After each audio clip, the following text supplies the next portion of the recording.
Assalamu alaikum dear students, my name is Yusuf Raza. Welcome to another video that is about the excretion in planaria.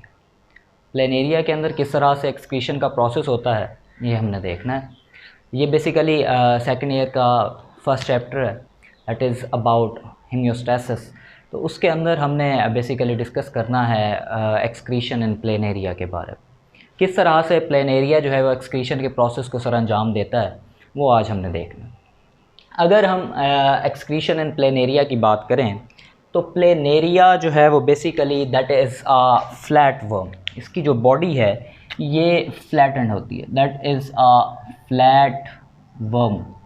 इसे हम जो है वो flat worm का नाम देते हैं। बेसिकली ये एक फ्लैट वर्म है और ये फ्लैट वर्म जो है वो किस तरह से एक्सक्रीशन के प्रोसेस को सर अंजाम देता है ये हमने देखना। अगर बात की जाए फ्लैट वर्म्स की तो ये जो ऑर्गेनिज़म्स हैं इन ऑर्गेनिज़म्स में कोई ख़ास किस्म का एक्सक्रीटरी रेस्पिरेटरी सिस्टम मौजूद नहीं होता। उसके पीछे रीज़न ये है क्योंकि ये जो ऑर्गेनिज़म्स हैं ये लोअर कैटेगरी के अंदर आते हैं। हायर कैटेगरी के ऑर्गेनिज़म्स के अंदर लाइक वर्टिब्रेट्स उनमें जो है इनका शुमार नहीं होता, जिसकी वजह से इनमें बॉडी ऑर्गेनाइजेशन या बॉडी सिस्टम्स जो हैं वो भी इस तरह से वेल डेवलप और मॉडिफाइड नहीं होते। अगर हम फ्लैट वर्म की बात करें तो फ्लैट वर्म का जो बॉडी के अंदर बेसिकली एक सिस्टम मौजूद है जो प्लेनेरिया में specially, that is a simple tubular excretory system. तो इनके अंदर सिंपल जो है वो ट्यूबुलर एक्सक्रीटरी सिस्टम है, मींस वो ट्यूब्यूल्स के ऊपर मुश्तमिल होता है। ट्यूब्स जो हैं वो बॉडी के अंदर मौजूद हैं और उन ट्यूब्स की मदद से ये क्या कर पाते हैं, एक्सक्रीशन के प्रोसेस को सर अंजाम देते हैं। उन ट्यूब्स के साथ एसोसिएटेड स्ट्रक्चर्स कौन कौन से होते हैं ये हमने देखना है। अब इनका जो एक्सक्रीटरी ट्यूबुलर एक्सक्रीटरी सिस्टम है जो ट्यूब्यूल्स के ऊपर मुश्तमिल है, दैट इज़ नेम्ड एज, उसे हम नाम देते हैं, that is also called as protonephridium. इसे हम प्रोटोनेफ्रीडियम का नाम देते हैं। ये जो इनका ट्यूबुलर एक्सक्रीटरी सिस्टम है ये tubular excretory system basically protonephridium कहलाता है। अब ये जो प्रोटोनेफ्रीडियम है ये प्रोटोनेफ्रीडियम बेसिकली एक नेटवर्क होता है, ये एक ऐसा जाल है किस चीज़ का, क्लोज ट्यूब्यूल्स का। ये जो ट्यूब्यूल्स होती हैं ये क्लोज्ड होती हैं, टोटली जो है इनकी ट्यूब्यूल्स क्लोज होंगी। क्लोज ट्यूब्यूल्स का बेसिकली एक नेटवर्क है जिसके पास इंटरनल ओपनिंग्स मौजूद नहीं होती। मींस कि इनकी बॉडी की अगर हम बात करें, like this one is the diagram of a planaria.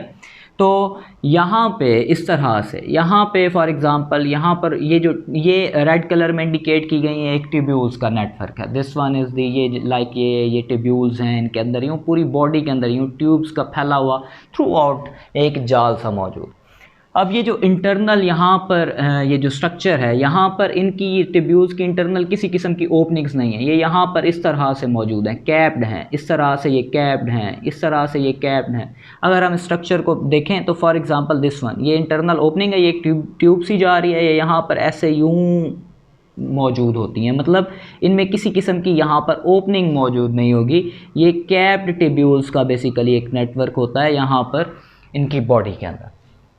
Next बात कर ली जाए तो ये जो ट्यूबुलर सिस्टम है इनकी बॉडी का, ये जो एक्सक्रीटरी सिस्टम जो है इनमें मौजूद है ट्यूब्यूल्स के ऊपर मुश्तमिल, ये ट्यूबुलर सिस्टम बाकायदा तौर पर इनकी पूरी बॉडी में स्प्रेड आउट होता है। पूरी बॉडी में थ्रू आउट दी बॉडी ये स्प्रेड हुआ होता है। मींस इनके एंटीरियर पोर्शन से लेकर पोस्टीरियर पोर्शन तक ये जो सिलसिला है ये मौजूद है पड़ा। From through out the body जो है वो इनका ये सिस्टम ट्यूबुलर मौजूद होता है पड़ा। इनमें ब्रांचेस ज़रूर मौजूद हैं, वो मुख्तलिफ़ किस्म की ब्रांचेस हैं, लाइक दिस वन, जिस तरह से ये रेड कलर के अंदर इसको इंडिकेट किया गया है, ये उलझी हुई सी ये इसकी ब्रांचेस हैं जो कि पूरी बॉडी के अंदर थ्रू आउट दी बॉडी मौजूद होती हैं पड़ी। ये जो ब्रांचेस हैं ऊपर नीचे इसकी पूरी बॉडी में जो है वो मौजूद हैं, ब्रांच्ड होती हैं, इसकी ब्रांचेस होती हैं, ठीक है। और ये जो ब्रांच होती हैं ये कैप्ड होती हैं। I have already discuss about the cap. ये इस तरह से फॉर एग्जांपल ये इस तरह से जा रही है, ये इस तरह से इसकी ब्रांच है और ये कैप्ड होगी। मींस ये वाली जो इसकी एंड वाली जगह हैं, ये जो इसकी पोजीशंस हैं, like this one for example यहाँ पे एक रफली ड्रा की जाए, ये दिस वन, तो ये इस तरह से यूँ कैप्ड होंगी, इस तरह से कवर होती हैं, कैप्ड होती हैं, किसी किस्म की इनकी ओपनिंग्स जो हैं वो मौजूद नहीं होती। तो इनको ये जो कैप्ड इनकी एंडिंग्स होती हैं इनको हम नाम देते हैं स्पेशल, और that is called as flame cell.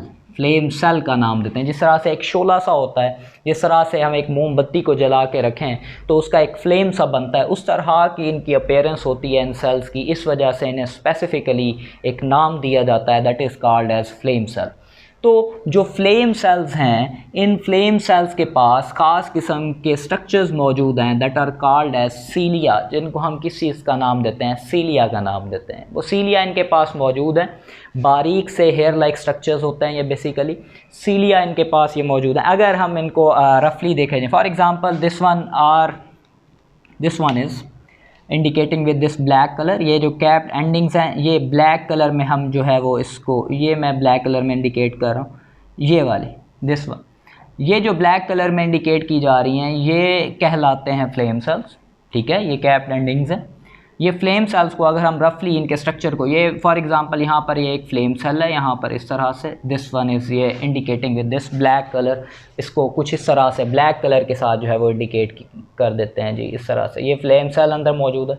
अगर हम इस फ्लेम सेल को यहाँ पर रफली एक ड्रा करके देखें तो ये इस तरह से फ्लेम सेल बेसिकली होता है। ये फ्लेम सेल का स्ट्रक्चर दिखाया गया, this one is flame cell, this one is, ये एक फ्लेम सेल है, इस तरह से मौजूद है पड़ा। इसी तरह से ये this one is a flame cell, this one is also a flame cell, ये भी फ्लेम सेल है। ये मुख्तलिफ फ्लेम सेल्स जो हैं वो दिखाए गए हैं इनकी बॉडी के अंदर, जो फ्लेम सेल्स मौजूद हैं पड़े।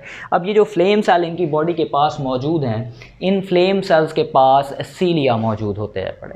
ये जो सीलिया हैं ये टफ्ट ऑफ सीलिया होते हैं, इनके पास सीलिया हैं लेकिन ये सीलिया टफ्ट फॉर्म में है, मतलब एक गुच्छे की सूरत में मौजूद है। अगर इनको दिखाया जाए तो ये इस तरह से, ये बारीक, ये फ्लेम सेल्स के पास इस तरह से अंदर की जाने बहुत सारे यूँ सीलिया से लगे हुए होते हैं। ये यहाँ पे ड्रा करके मैं आप लोगों को, ये for example this one is a flame cell, इसके अंदर इस तरह से अरेंज हुए टफ्ट ऑफ सीलिया मौजूद होते हैं पड़े, बारीक से हेयर लाइक स्ट्रक्चर्स जो हैं ये मौजूद। सीलिया का क्या फंक्शन, क्यों मौजूद होते हैं इनके पास ये सीलिया? सीलिया को देखा जाए तो सीलिया इन फ्लेम सेल्स के अंदर बीट करते रहते हैं। ठीक है, जो फ्लेम सेल्स हैं इनके अंदर सीलिया जो है वो मुसलसल बीटिंग के प्रोसेस में होते हैं। सीलिया अपने आप को यूं अंदर बीट करते रहते हैं, अपने आप को हिलाते रहते हैं। अब इनकी बीटिंग से, जो सीलिया बीट कर रहे हैं, सीलिया की जो बीटिंग हो रही है, इस बीटिंग से बेसिकली ये क्या करते हैं, ये प्रोपेल कर देते हैं, धकेल देते हैं किसे, इंटरस्टिशियल फ्लूइड को। किस चीज़ को? Interstitial fluid. फॉर एग्जांपल ये यहाँ पे रफली एक अर्थवर्म के प्लेनेरिया के स्ट्रक्चर को, फ्लैट वर्म के स्ट्रक्चर को अगर ड्रा किया जाए, for example this one is a flat worm, ये इस तरह से एक फ्लैट वर्म देख लें। अब इस फ्लैट वर्म के अंदर फॉर एग्जांपल ये एक इनका ट्यूबुलर सिस्टम है, ये इस तरह से अरेंज हुआ यूँ, फॉर एग्जांपल ये उलझा हुआ सा इस तरह से। ठीक है, अब यहाँ पर फॉर एग्जांपल लगा हुआ था इस तरह से, ये फ्लेम सेल लगा हुआ था इसके अंदर। यहाँ पे फ्लेम सेल के पास मौजूद हैं कौन सी चीज़ें, ये सीलिया मौजूद हैं। ये ब्लैक कलर के साथ जो है वो मैं शो कर रहा हूँ, ये ब्लैक कलर में ये सीलिया मौजूद है।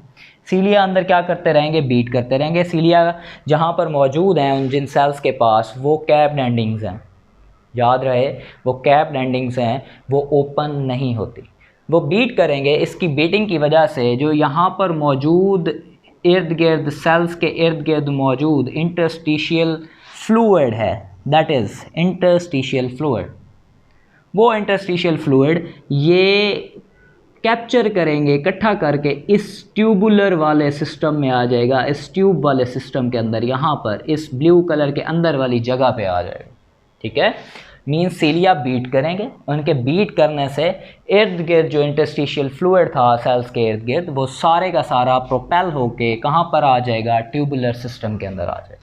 ठीक है, वो ट्यूबुलर सिस्टम उस वेस्ट मटेरियल को, वो जो वेस्ट मटेरियल इनके इंटरस्टिशियल सेल से कलेक्ट हुआ है, उस वेस्ट मटेरियल को बाकायदा तौर पर अपनी बॉडी से वो एक्सक्रीट आउट करेंगे ख़ास किस्म के स्ट्रक्चर्स। अब यहाँ पर जो है वो मैंने ब्लू कलर में एक चीज़ जो है वो स्पेशली लिखी है, दैट इज़ फ्लिकरिंग फ्लेम। ये क्या होता है? इससे मुराद है चमकता हुआ शोला। मीन्स जो सीलिया हैं वो बीट ऐसे कर रहे होते हैं, वो इस तरह से जो है वो अपने आप को बीटिंग के प्रोसेस में इन्वॉल्व करते हैं, जिस तरह से एक मोमबत्ती के ऊपर जो शोला है वो चमक रहा होता है, फ्लिकरिंग कर रहा होता है, इस तरह से सीलिया लग रहे होते हैं फ्लेम सेल्स के ऊपर। जो है वो उनकी अरेंजमेंट इस तरह से होती है कि फ्लेम सेल्स जो है वो फ्लिकरिंग फ्लेम की तरह जो है वो नज़र आते हैं। इसी वजह से ही इनको नाम दिया जाता है फ्लेम सेल्स। क्यों? क्योंकि इनके पास जो सीलिया मौजूद हैं उनकी बीटिंग ऐसे स्पेशलाइज किस्म की है, ख़ास किस्म की बीटिंग है, जिसकी वजह से ये ऐसे दिखते हैं जिस तरह से एक फ्लेम हो बाकायदा तौर पर, और हम इसे नाम देते हैं बेसिकली ये क्या कहलाता है, that is called as flickering flame. इस वजह से इनको flame cell, so that's why it is called as इस वजह से ही हम इसको नाम देते हैं, किस चीज़ का, फ्लेम सेल्स का नाम देते हैं। इसी वजह से फ्लिकरिंग फ्लेम की वजह से हम इसको किस चीज़ का नाम देते हैं, फ्लेम सेल्स का नाम देते हैं, फ्लेम सेल, इस वजह से ये कहलाते हैं। तो ये जो फ्लेम सेल्स से इनकी बीटिंग हुई, सीलिया ने अंदर बीट किया, फ्लूइड को इकट्ठा किया, इकट्ठा करने के बाद इन ट्यूब्यूल्स के अंदर लेकर आ गए, like this one blue colour के साथ मैं इंडिकेट कर रहा हूँ कि यहाँ पर ये सारा फ्लूइड धकेल दिया गया, यहाँ पर आ गया। अब इस फ्लूइड को डेफिनेटली बॉडी से बाहर एक्सक्रीट आउट करना है, तो बॉडी से बाहर एक्सक्रीट आउट करने के लिए यहाँ पर ये indicating with this green colour, ये फॉर एग्जांपल सारा मटेरियल इधर आ गया, यहाँ पर ख़ास किस्म के पोर्स मौजूद होते हैं पड़े, यहाँ पे प्रोटोनेफ्रीडिया, ये जो ट्यूबुलर सिस्टम था इनके पास, यहाँ पर indicating with this green colour, ये यहाँ पर ख़ास किस्म के पोर्स हैं, और इन ख़ास किस्म के पोर्स को हम नाम देते हैं नेफ्रीडियोपोर्स। नेफ्रीडियोपोर्स, इन्हें हम नाम देते हैं किस चीज़ का, नेफ्रीडियोपोर्स का नाम देते हैं। ये ख़ास किस्म के पोर्स मौजूद हैं जो कि यहाँ से इस वेस्ट मटेरियल को कलेक्ट होने के बाद बॉडी से बाहर एक्सक्रीट आउट करते हैं। एक्सक्रीशन के अंदर इंपॉर्टेंट रोल प्ले कर रहे हैं ये ख़ास किस्म के पोर्स, और हम इन्हें इस तरह से नाम दे रहे हैं किस चीज़ का, नेफ्रीडियोपोर्स का। मींस के वो जो ट्यूबुलर सिस्टम था वो ट्यूब्यूल्स के ऊपर मुश्तमिल सिस्टम, जो कि मैंने दिखाया है रेड कलर के अंदर, ये जो ट्यूबुलर सिस्टम है ब्रांच सा, ये क्या करते हैं, वेस्ट मटेरियल को एक्सक्रीटरी डक्ट्स के अंदर लेकर आते हैं। वो जो ट्यूबुलर सिस्टम है, एक्सक्रीटरी डक्ट्स वो नालियाँ हैं जहाँ से वो वेस्ट मटेरियल बाहर जाना है, और एक्सक्रीटरी डक्ट अल्टीमेटली उसी वेस्ट मटेरियल को भेज देती हैं किसके पास, उन ख़ास किस्म के पोर्स के पास, जो कि क्या कहलाते हैं, जो कहलाते हैं नेफ्रीडियोपोर्स। ये वो ओपनिंग्स हैं, ये वो ख़ास किस्म की सुराख हैं जो कि क्या करेंगे, उस वेस्ट मटेरियल को यहाँ से एक्सक्रीट आउट करेंगे, बॉडी से बाहर निकाल देंगे। फिर है जी कुछ फ्रेश वाटर के अंदर मौजूद प्लेनेरिया हैं, कुछ ऐसे हैं जो कि पैरासिटिक मोड जिनका है, तो वो किस तरह से वेस्ट मटेरियल को एक्सक्रीट आउट करते हैं, किस तरह से उनकी बॉडी में प्रोसेस होता है वो देख लेते हैं। अगर हम फ्रेश वाटर की बात करें तो फ्रेश वाटर के अंदर मेजॉरिटी में क्या है कि जी ये डाइल्यूट यूरिन बनाते हैं, क्या करते हैं, डाइल्यूट यूरिन बनाते हैं, और उस यूरिन को बॉडी से एक्सक्रीट आउट करते हैं। वो इसके पीछे रीज़न क्या है, क्योंकि ये फ्रेश वाटर के अंदर मौजूद है, फ्रेश वाटर में होने की वजह से इन्होंने वेस्ट मटेरियल को इजीली अपनी बॉडी से जो है वो डाइल्यूट यूरिन की शक्ल में एक्सक्रीट आउट कर देना है। नेक्स्ट बात कर लें अगर पैरासिटिक की, तो पैरासिटिक ऐसे हैं जो कि मेनली जिस इन्वायरमेंट में रह रहे हैं that is a isotonic environment. Isotonic environment, इनमें मेनली जो इन्वायरमेंट है वो कैसा है, वो आइसोटोनिक इन्वायरमेंट। और इस आइसोटोनिक इन्वायरमेंट की वजह से ये क्या करते हैं, जो नाइट्रोजिनस वेस्ट है, नाइट्रोजिनस वेस्ट उसको क्या कर देते हैं, डिस्पोज कर देते हैं, बॉडी से एक्सक्रीट आउट कर देते हैं नाइट्रोजिनस वेस्ट को, ऐसे ही बॉडी से बाहर निकाल देते हैं। So this is the whole story that is about the planaria. Planaria के पास इस तरह से ये स्ट्रक्चर्स मौजूद हैं, एक ट्यूबुलर सिस्टम मौजूद है, बॉडी के अंदर ट्यूब्स ही फैली हुई हैं, उन ट्यूब्स की जो एंडिंग्स हैं उनके पास स्पेशल किस्म के सेल्स मौजूद हैं, उन सेल्स को हम फ्लेम सेल्स कहते हैं। उन फ्लेम सेल्स को फ्लेम सेल इस वजह से नाम दिया जाता है, they are like a flickering flame, एक चमकते हुए शोले की तरह होते हैं। उनके पास सीलियाँ हैं जो कि बीट करते हैं, और उनकी बीटिंग से से वो वेस्ट मटेरियल को अपने ट्यूब्स के अंदर लेकर आते हैं और वहाँ से एक्सक्रीटरी डक्ट्स के पास और देन एक्सक्रीटियोफोर्स के थ्रू बॉडी से एक्सक्रीट आउट कर देते हैं। और इस तरह से इनके पास ये ख़ास किस्म के सेल्स मौजूद हैं, that is flame cells. Flame cells की इस तरह से स्ट्रक्चर हैं। एक फ्लेम सेल को देखा जाए तो उसके पास इस तरह से न्यूक्लियस होता है, देन साइटोप्लाज्म उसके इर्द गिर्द, और उसके पास सीलिया से लगे हुए हैं जिससे क्या करते हैं वो बीट करते हैं और बीटिंग से उस वेस्ट मटेरियल को कलेक्ट करते हैं। So hope so it will be helpful for you people. Thank you so much. अल्लाह हाफ़िज़।